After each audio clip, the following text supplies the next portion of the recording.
Bienvenidos a Latinoamérica Piensa. No solo los quiero invitar a ver este programa, sino que nos acompañen a ver las próximas 3 emisiones en un momento clave que transita América Latina. Elecciones en Brasil. Los sectores concentrados parecen haber logrado su objetivo: proscribir al candidato más popular en las futuras elecciones, Lula da Silva. En el primer programa Latinoamérica Piensa del año pasado, conversamos con Lula da Silva, a quien le preguntamos quién era el dirigente de mayor proyección y nos marcó a Fernando Haddad. En aquel momento dialogamos con el actual candidato a presidente del PT. Queremos invitarlos en este programa a conocer su pensamiento. Fernando fue alcalde de San Pablo y ministro de Educación en la gestión de Lula da Silva. Dialogaremos con él sobre las equivocaciones del Partido de los Trabajadores, sobre los desafíos de la integración para poder comprender este candidato que hoy es la esperanza de la principal economía de nuestro continente. La semana siguiente dialogaremos con Manuela Dávila, la actual candidata a vicepresidenta del Brasil. Y el sábado 6 de octubre, horas previas al inicio del comicio, analizaremos en profundidad el futuro, no solo de Brasil, sino de nuestra América Latina.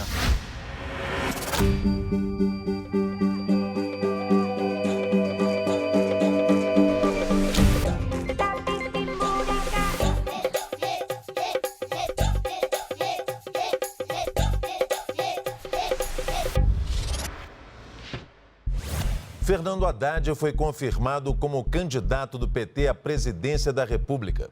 O ex-presidente Lula escreveu uma carta em que fala da injustiça de sua prisão e dos motivos que o levaram a escolher Haddad para o seu lugar. Haddad é o coordenador do nosso plano de governo para tirar o país da crise, recebendo contribuições de milhares de pessoas e discutindo cada ponto comigo. Ele será meu representante nesta batalha para retomarmos o rumo do desenvolvimento e da justiça social. Se querem calar nossa voz e derrotar nosso projeto para o país, estão muito enganados. Nós continuamos vivos. No primeiro discurso como candidato à presidência, Haddad lembrou os feitos do governo Lula e pediu apoio aos militantes. Es la hora de salir a las calles con la cabeza en alto y ganar esta elección. Nosotros vamos a ganar esta elección por Lula, por el PT, por el PCdoB, por los movimientos sociales y por Brasil, porque Brasil merece esa victoria. Nosotros no vamos a desistir de este país. Es imposible pensar el desarrollo de América Latina o de Sudamérica si Brasil no logra superar su crisis. ¿Cómo ves hoy vos la realidad a partir del golpe institucional de cara al proceso electoral del 2018? Esse golpe tem requintes, né, de crueldade até. Porque ao contrário do golpe militar, que é um golpe aberto, esse golpe que aconteceu, ele nem foi reconhecido como golpe. A maioria da população acompanhou e apoiou o impeachment da presidente Dilma, porque não efetivamente imaginava que estava seguindo um roteiro constitucional. E ao final do processo, a decisão do próprio Senado foi contraditória nos seus próprios termos, porque afastou a presidente, reconhecendo que ela não havia cometido crime de responsabilidade. Uma coisa sequer prevista na nossa Constituição. É como se o Senado tivesse reinterpretado a Constituição e sob a batuta do Supremo Tribunal Federal. Então, a população só agora, um ano depois do golpe parlamentar ou institucional, é que começa a perceber o real significado histórico do afastamento, que, na verdade, não pretendia recolocar o Brasil nos trilhos do desenvolvimento, mas, ao contrário, promover contra-reformas, desconstituindo os direitos previstos na Constituição de 88. Honduras, Paraguay, hoy Brasil, observamos cómo las élites conservadoras ya no buscan los tanques o el partido militar, si no se apoyan en este partido judicial que se entromete en la política constantemente. Havia claro sinal, depois da eleição da Dilma, de que o resultado não seria aceito. A ponto de que no dia seguinte da apuração, já se falava em afastamento. E por variados motivos. Recontagem de votos, abuso do poder econômico. Depois se inventou um argumento orçamentário, claramente um casuísmo, para que se justificasse perante o judiciário o afastamento. Mas ali foi uma combinação em que as instituições republicanas não funcionaram republicanamente, que é um problema da América Latina. As facções dentro das instituições que deveriam funcionar de forma republicana. Então, quando a república é tomada pela facção, você tem, na verdade, um jogo de força. Não é mais a democracia que está processando, mas é um jogo de força. E a partir de um jogo de força, a facção com mais armas consegue vencer. Sobre el ajuste económico que anunció este lunes su gabinete, la presidenta del Brasil, Dilma Rousseff, indicó que las medidas son necesarias y pondrá su empeño para que se cumplan. A presidenta Dilma Rousseff disse hoje que os ajustes econômicos são necessários para manter os programas sociais e enfrentar a nova fase da crise internacional. Pondremos un gran empeño, primero para aprobar esas medidas, ya que estas son necesarias, y no lo son solo porque queramos aprobarlas, sino porque pasamos un momento que nos exige salir de esta situación de recesión fiscal lo más rápido posible. Eu garanto às brasileiras e aos brasileiros que a necessidade imperiosa de promover ajustes na nossa economia, reduzindo despesas do governo, não afetará os programas essenciais e estruturantes do Ministério da Educação. Y algunas decisiones económicas de la propia presidenta Dilma Rousseff, presionada por el sector del capital, ¿no?, que implica un ajuste mucho menor a lo que vemos hoy con Temer, ¿no?, que implica o intenta regular la inversión social y educativa por los próximos 20 años, reduciéndola. ¿Tuvo un impacto en desmovilizar las propias bases del PT? Não tenho dúvida. Não tenho dúvida. A presidente Dilma reeleita, ela promove uma inflexão de discurso, de equipe, de plano de governo, que deixa as bases sociais que a elegeram atônitas e imobilizam essas bases. E o lado de lá, percebendo a fragilidade, moveu todo o aparato para que ela perdesse o respaldo que tinha. Então, efetivamente, aquela guinada, porque foi de 180 graus, não foi, se fosse de 30, as pessoas conseguiriam compreender, mas foi de 180 graus. Então, talvez ela tenha feito uma leitura política de que, promovendo essa aproximação com os perdedores, ela ampliaria a sua base de apoio. E, na verdade, ela ficou sem uma e sem a outra. Parece que el ajuste nunca tiene límite cuando es pedido para el mercado. Quando você começa a baixar a cabeça para o mercado financeiro, efetivamente, isso nunca levou nenhum país à estabilidade e ao desenvolvimento. É o contrário disso, né? Então, é uma conta que não fecha nunca, né?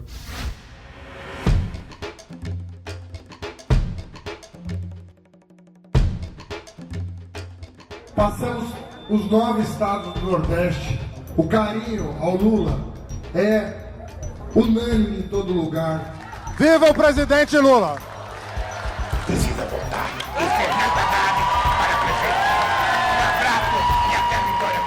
O meu querido companheiro Fernando Haddad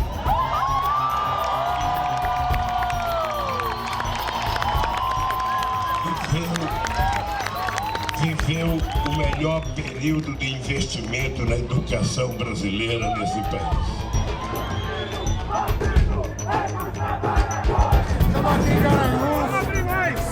depois dessa decisão do TSE, para mostrar que o povo não sai da rua pedindo Lula.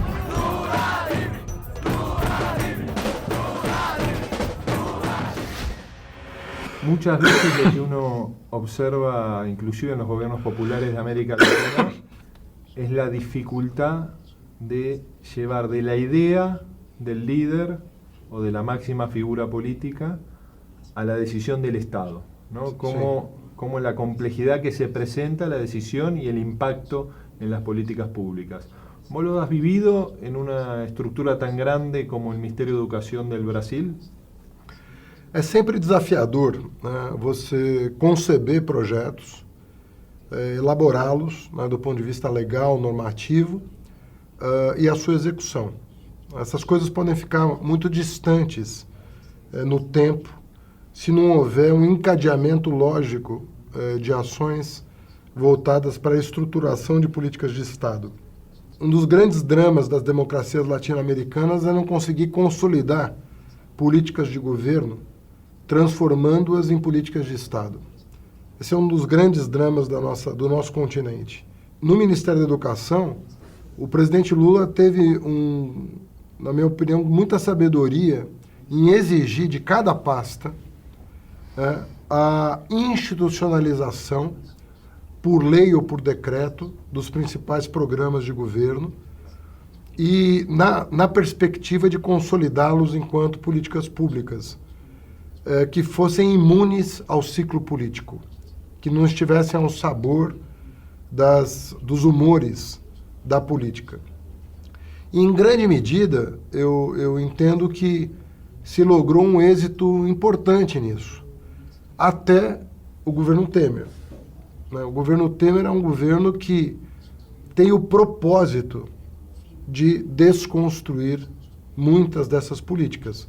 Mas aí não é pela sua fragilidade, mas pela sua força. Não é porque essas políticas eram frágeis, era justamente porque elas tinham uma incidência muito grande na vida nacional e esse governo tem uma outra perspectiva de construção do país.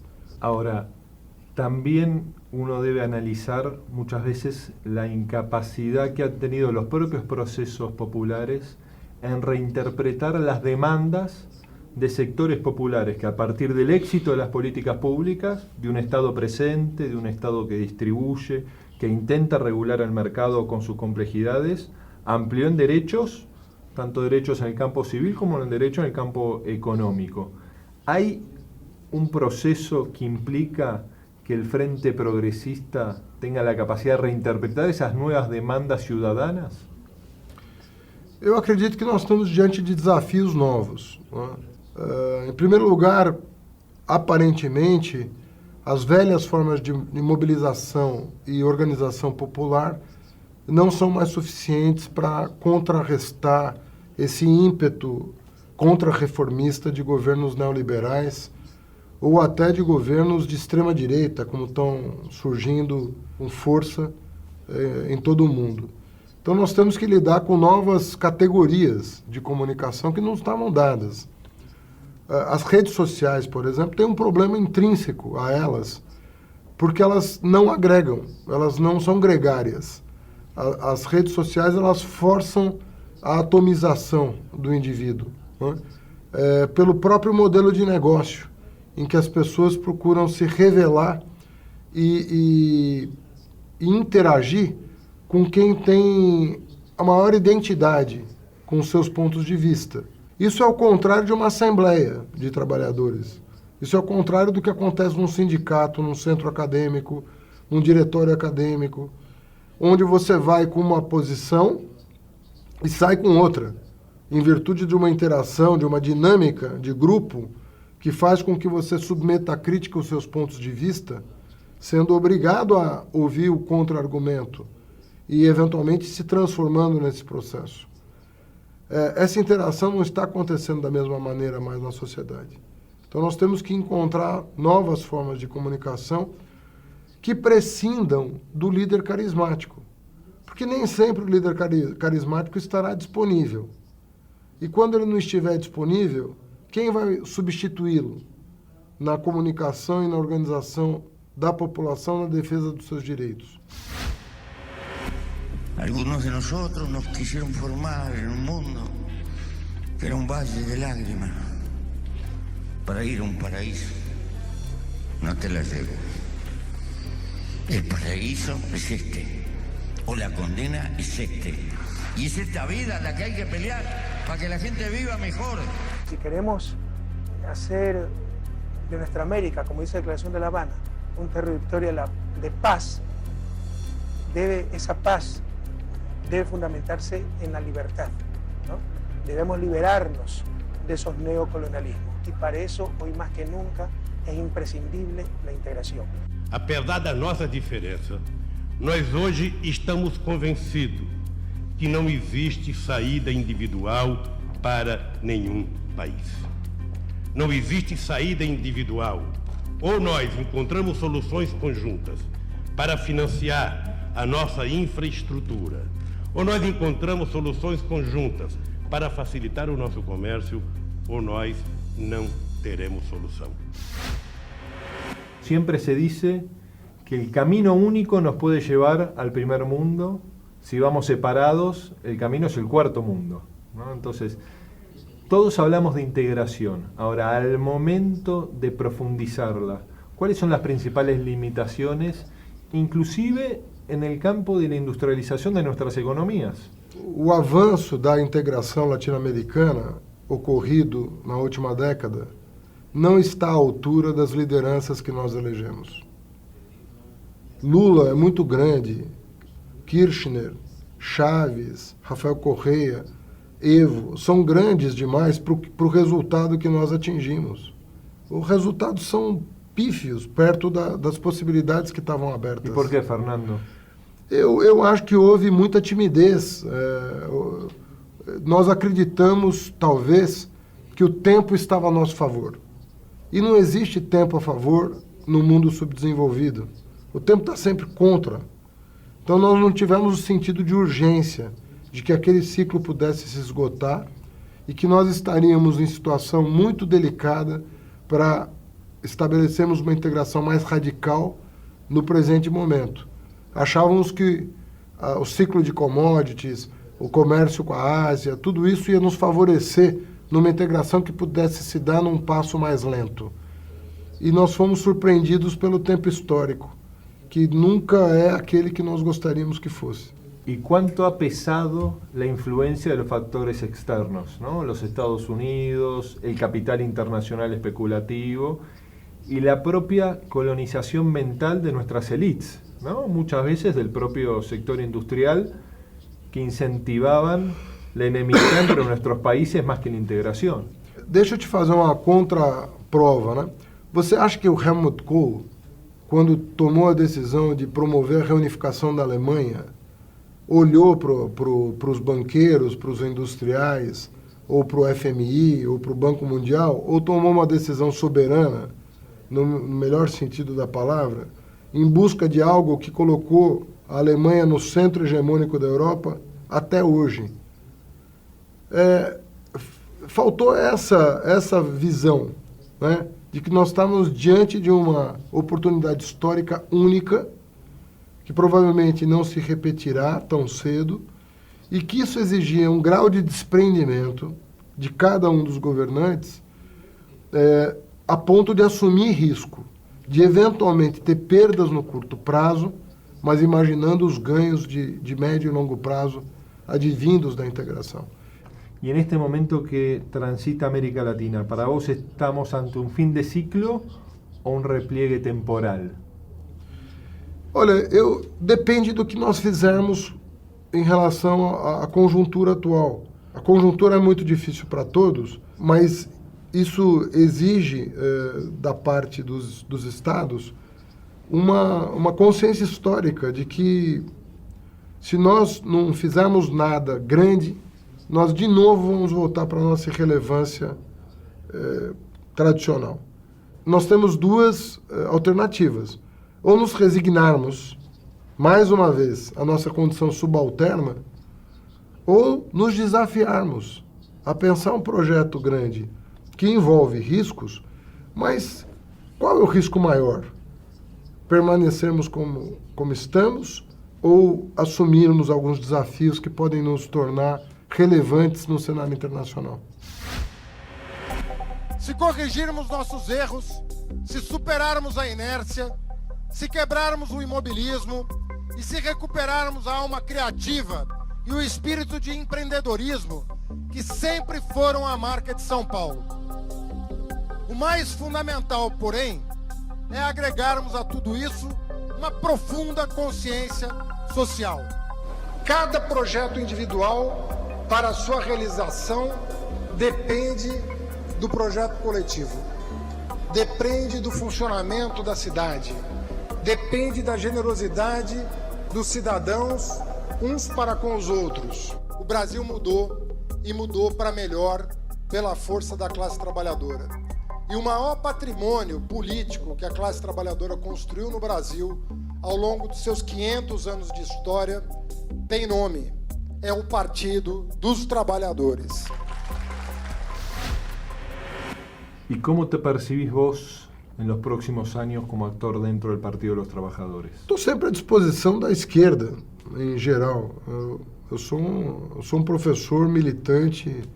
Tudo que eu escrevo, tudo que eu penso, tudo que eu reflito tem a ver com a transformação necessária do Brasil num país mais justo, num país que garanta mais oportunidades para as pessoas. Eu não consigo tolerar tanta desigualdade. Como eu não sou político tradicional, profissional, eu não tenho apego a cargo, eu tenho apego a projeto. Y como militante de izquierda, ¿cómo ves la situación de Venezuela hoy en día? Com muita preocupação, porque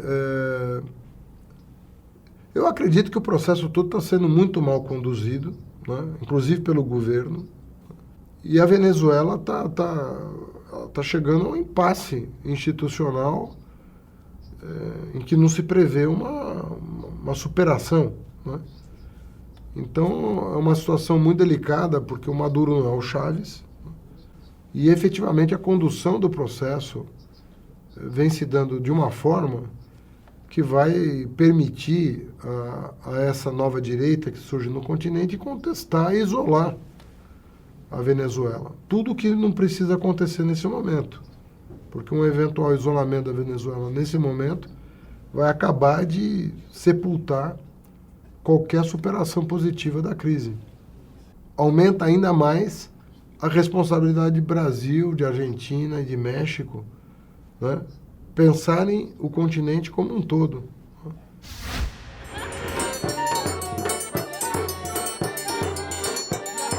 Boa tarde, presidente Lula! Lula livre! O povo quer Lula livre, presidente! Nós somos a voz de Lula. Cada um e cada uma de vocês são a voz, são as pernas, são os braços de Lula. É uma coisa muito séria, porque depois que afastaram a presidenta Dilma sem crime de responsabilidade, eles tinham um problema muito sério para resolver. Como é que eles iam resolver 2018 com Lula solto?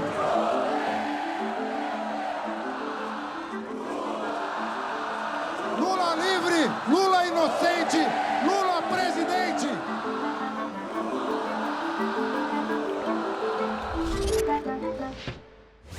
Gracias, Fernando. Tenemos una última sección en el programa, preguntas cortas y esperamos respuestas cortas. ¿No? Vos naciste un 25 de enero, el mismo día del aniversario de la ciudad de São Paulo. ¿Estabas predestinado para ser alcalde de esta ciudad? Eu posso te dizer que a paixão que eu tenho por São Paulo, ela é antiga e muito autêntica. Eu não sei se eu estava predestinado, porque eu sou o segundo prefeito da cidade, nascido dia 25 de janeiro. Antes de mim, Jânio Quadros. Nasceu dia 25 de janeiro também. Fernando, ¿cuál sería tu crítica o tu autocrítica por tu paso por la gestión pública? Eu creio que depois da crise de 2013 no Brasil, que teve como epicentro São Paulo, nós não fomos capazes de desenvolver um trabalho de comunicação à altura do desafio histórico. Então, para nós, aquilo foi espantoso. Nós trabalhamos, mas não comunicamos o nosso trabalho da maneira como nós deveríamos. Y Fernando, ¿cuál debería ser el eslogan que lleve al PT a la presidencia en el 2018? Talvez a volta da esperança, porque é disso que nós estamos precisando. Es una esperanza que no solo necesita el pueblo brasilero, sino también creo que es la esperanza que necesita Latinoamérica. Uno no puede imaginar el desarrollo de nuestro continente si Brasil no recupera su institucionalidad, si Brasil no recupera un gobierno popular. Pensarnos como un todo, pensar la patria grande, que nos permita salir de la periferia y poder ocupar un lugar central en la discusión de las problemáticas del mundo. Bueno, muchas gracias, Fernando. Gracias. Terminamos este programa siempre, en esta época de las redes sociales, haciéndonos una foto. ¿Te parece? Muito bom. En el próximo programa Latinoamérica Piensa, dialogaremos con Manuela Dávila, militante comunista, es la actual candidata a vicepresidenta de la fórmula que lleva Fernando Haddad y representa al Partido de los Trabajadores.